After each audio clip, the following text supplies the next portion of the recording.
In this video, I'm going to show you how to make Cash App stop declining payments. So to prevent Cash App from declining payments, try these steps based on common issues and solutions. So number one, you want to make sure that you have a sufficient amount of funds. So verify that your Cash App balance or linked account has enough funds to cover whatever transaction you're trying to do.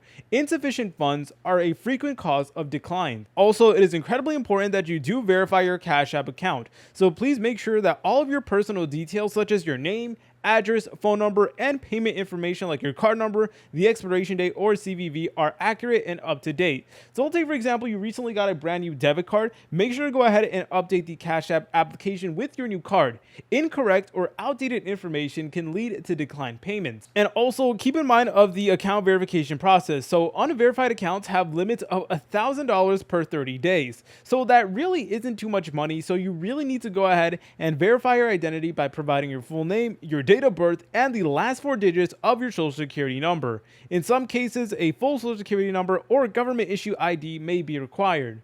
Also, let's go ahead and talk about the recipient itself, because that could also be a source of problem.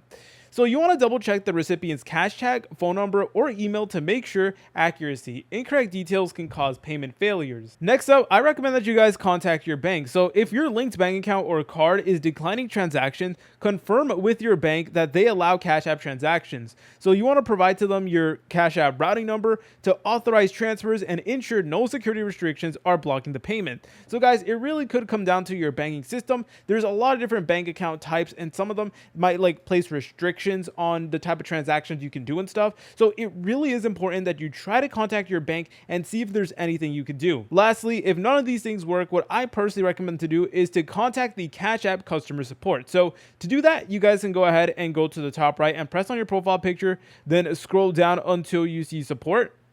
Then from here, what you want to do is you want to go ahead and keep on scrolling down until you see chat available 24/7. And then once you're done with that, it is going to bring you to a chat box that looks like this. And you want to explain to them your situation in a concise and respectful manner. And then they will attempt to fix your situation. If you guys found this video helpful, make sure to leave a like and subscribe. I'll see you in the next tutorial.